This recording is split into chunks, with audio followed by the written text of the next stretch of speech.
Dans l'actualité du 13h15, la troisième phase du PNGT2 est en marche. Elle va mobiliser plus de 46 milliards de francs CFA pour le développement intégré du Burkina Faso. Et puis aux Philippines, le bilan des pertes humaines après le passage du typhon géant Haiyan ne cesse de s'alourdir. Les autorités craignent plus de 10 000 morts. Mesdames, Messieurs, bonjour et ravi de vous retrouver. Mais avant de développer ces titres, l'Ordre des avocats est allé rendre une visite de courtoisie et de remerciement au Premier ministre. Une rencontre qui a permis aux avocats de faire le point de leurs activités à Luc-Adolphe Tiao et d'échanger sur une école de formation d'avocats qui ouvrira très prochainement ses portes à Ouagadougou. Mamadou Traoré, à sa sortie d'audience, s'est confié à Frédéric Etienne Bassenga. On l'écoute. Lorsque nous avons été installés, le Premier ministre avait demandé que le barreau travaille au renforcement de son image auprès de l'opinion et aussi à la crédibilisation du service public de la justice en jouant notre partition.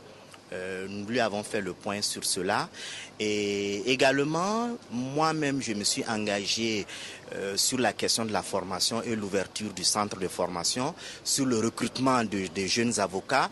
Vous savez que la question de l'emploi est une des préoccupations majeures aussi bien du chef de l'État que de tout le gouvernement, et le Premier ministre nous avait demandé de travailler à cela. Donc sur ce point nous allons faire les recrutements.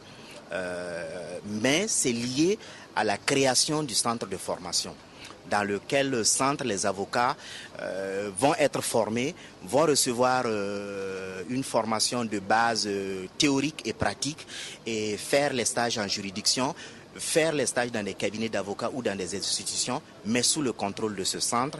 Et c'est l'opérationnalisation de ce centre qui a été l'un des points de notre séance de travail avec le Premier ministre ce matin.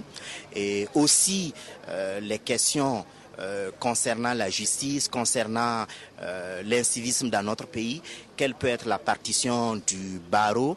Nous avons examiné ces questions sous l'angle de l'aide juridictionnelle, sous l'angle d'un meilleur fonctionnement du barreau, et nous avons en tout cas reçu les encouragements, les appuis du Premier ministre.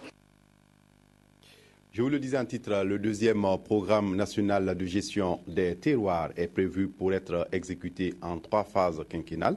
Après le succès des 2 premières phases, le gouvernement burkinabé et ses partenaires techniques et financiers se sont engagés pour mettre en œuvre la 3e et dernière phase du programme.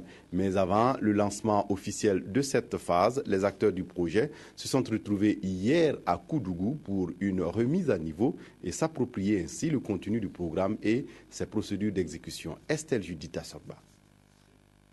La 3e phase du programme national de gestion des terroirs PNGT2 sera officiellement lancée au cours de l'année prochaine. Il faut à tout prix la réussir comme les 2 précédentes. C'est l'ambition qu'affichent les acteurs impliqués dans sa mise en œuvre. Ils se sont réunis à Koudougou pour préparer l'opérationnalisation de cette phase. Ce programme va permettre de consolider les acquis de la phase 1 et de la phase 2. En fait, c'est le développement rural décentralisé que le PNG2 finance. Et cette 3e phase est voulue par le gouvernement burkinabé et ses partenaires que sont la Banque mondiale, le Fonds mondial pour l'environnement, pour booster réellement le développement local au niveau des collectivités territoriales. Cette 3e phase va couvrir les 302 communes rurales et les 13 collectivités régionales du Burkina Faso. Elle va permettre de renforcer les capacités des communautés rurales et des structures décentralisées pour la mise en œuvre des plans locaux de développement. Aujourd'hui, l'ensemble des parties prenantes se retrouvent pour regarder le contenu technique de la 3e phase-là, du PNGT qui va s'exécuter de 2013 à 2018.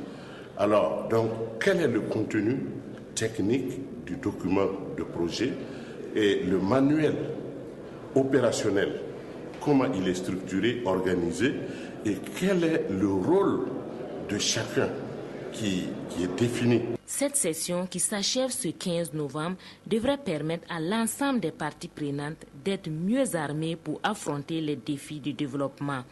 L'opérationnalisation de cette troisième phase va mobiliser 46 milliards 600 millions de francs CFA et c'est la Banque mondiale qui assure la grande partie de ces fonds.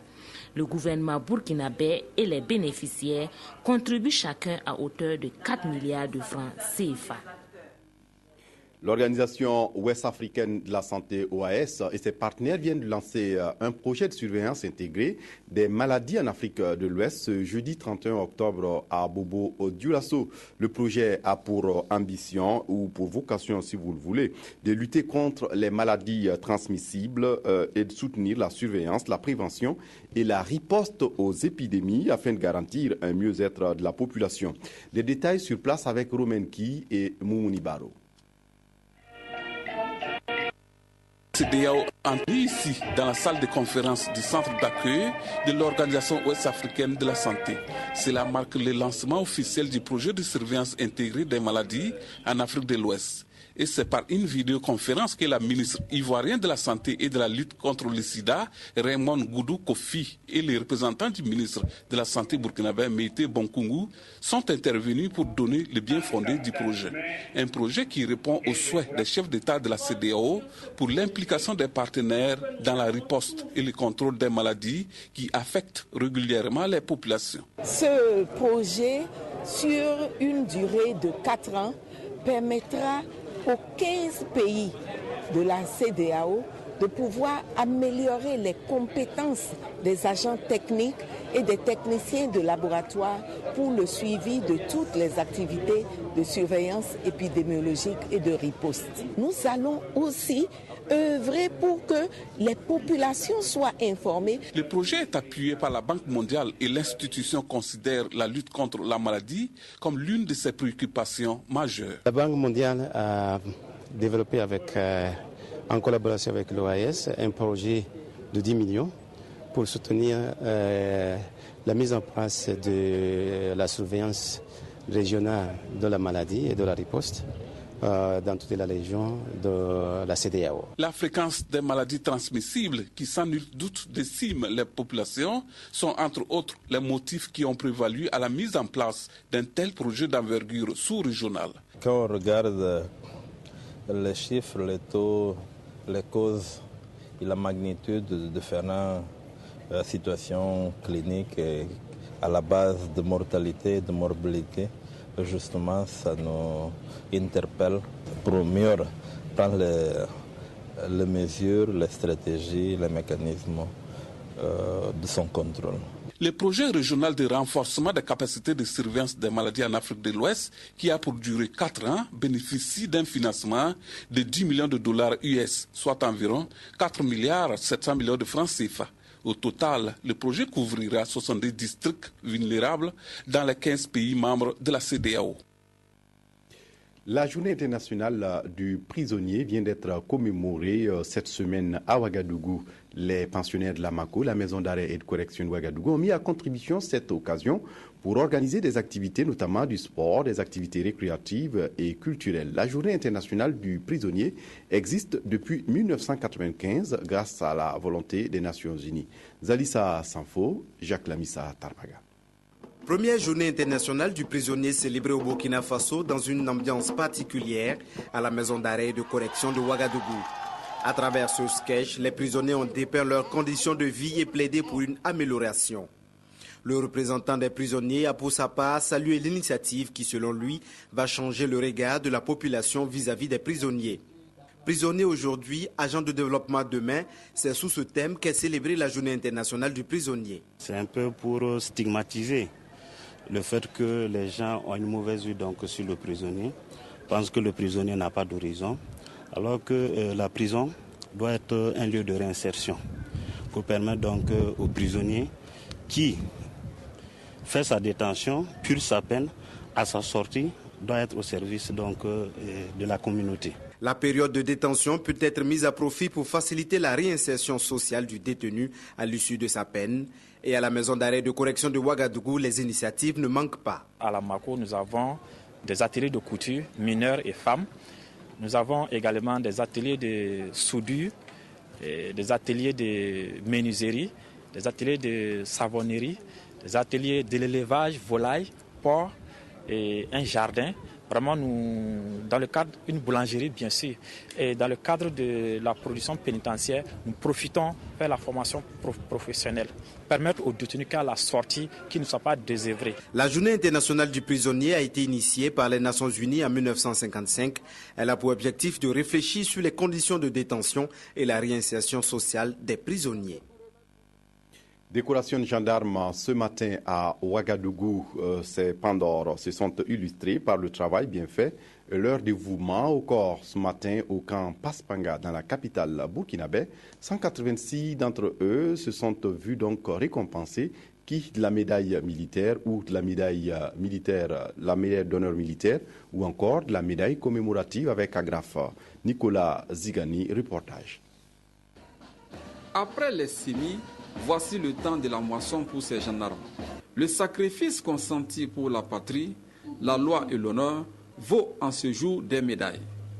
Plus qu'un mérite reconnu, c'est une invite à plus d'ardeur au travail pour ces récipiendaires. Ma satisfaction est très grande, d'autant plus que je viens de recevoir ce jour 2 décorations, à savoir la médaille d'honneur militaire et la médaille commémorative de campagne avec agrafe Soudan. En ce jour spécial de moisson, je voulais dédier ces 2 décorations à tous ceux qui m'ont aidé à porter en terre des semis pour l'honneur et le succès des armes au Burkina Faso. Nous sommes très contents de recevoir cette médaille commémorative, donc nous sommes émus de nous avoir décerné cette médaille, ce qui nous réconforte beaucoup parce que ça prouve que nous avons bien accompli notre mission au Darfour. Ces distinctions ont été décernées dans 3 catégories. 5 officiers pour la médaille d'honneur militaire, 61 sous-officiers pour la médaille militaire et 120 gendarmes pour la médaille commémorative. Pour la hiérarchie de ces hommes, c'est de tradition de reconnaître le mérite de ceux qui se battent pour le succès. Ces décorations sont décernées dans le cadre du 53e anniversaire des Forces armées nationales. Je voudrais surtout féliciter le personnel qui a été décoré ce matin, parce que c'est un personnel qui est très méritant et je souhaite que ça serve d'exemple aux autres personnels. Je voulais également encourager ceux qui n'ont pas été décorés ce matin pour leur dire que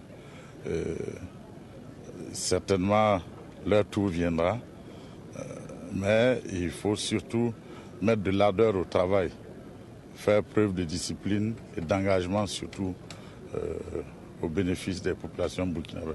Au-delà de la reconnaissance de la hiérarchie, la famille, les collègues et les amis sont venus soutenir ces gendarmes au camp Paspanga. À l'étranger aux Philippines, 5 jours après le passage du typhon Haiyan, le bilan s'alourdit. 10 000 personnes ont perdu la vie. Face à cette situation, le président philippin a déclaré l'état de catastrophe nationale et appelle la communauté internationale à l'aide. Voilà, c'est tout pour cette édition. Merci de l'avoir suivi. Très bonne suite de programmes sur la RTB. Au revoir.